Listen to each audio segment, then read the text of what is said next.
My baby. What's your name? Baby Bambang. Siya yung may sakit, guys. Parang natusok yung ano niya, buntot niya siguro kasi mataba siya. Nung nag-hunting siya, natusok yung dito niya, oh. Tingnan natin. Ayan niya ipakita, oh. Ayan, oh, natusok ng konti. Tapos nagnanaknak niya nung nakaraan. Hindi siya makalakad, hindi kumakain. Pero sa awa ng Diyos, nung nilagyan ko ng Epsom salt, winash ko siya. Okay na siya. Din niya, tinidilakan din niya pag So yung, pag may mga tubig-tubig na niya, nililinis niya. Ganyan naman yung mga pusa eh. Nililinis niya yung katawan mo. Magaling na siya ngayon. Di ba magaling na ikaw, Bambang? Magaling na siya. Pero hindi ko pa rin pinapalabas kasi. Para hindi siya masyado na sa lamig sa labas. Eh, matuyo na yung sugat niya. Hindi gagwapo talaga ng Bambang ko, oh. Excuse me. Ang galing ng Bambang ni Mama, eh. Ganun na nasugat siya. Ilang araw talaga siya hindi kumain. Kawawa na, nag-alala talaga ako. Okay lang.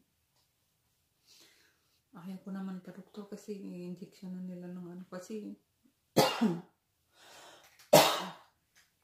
tsaka mahal-mahal pa doktor dito.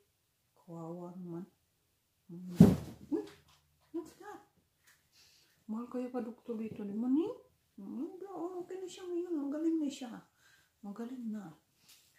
Ayan na, takbo-takbo na nga siya eh. Pero hindi ko muna pinapalabas. Na pinagtami mo? Tapos na rin siya nag-breakfast. Si Bambang ko. Pero iniiwas pa rin niya na masakit pa siguro. Iniiwas pa rin niya na Hoy! Ano ginagawa niya? Ang kulit dito ng mga maliliit. Ayan na, diba?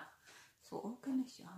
Ang behave pa naman po. Bait-bait nito. Kaya nakalala talaga ako ng kasakit siya. Ilang araw hindi kumain.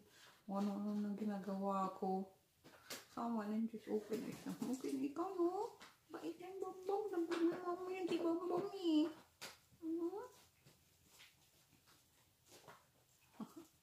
Behave siya.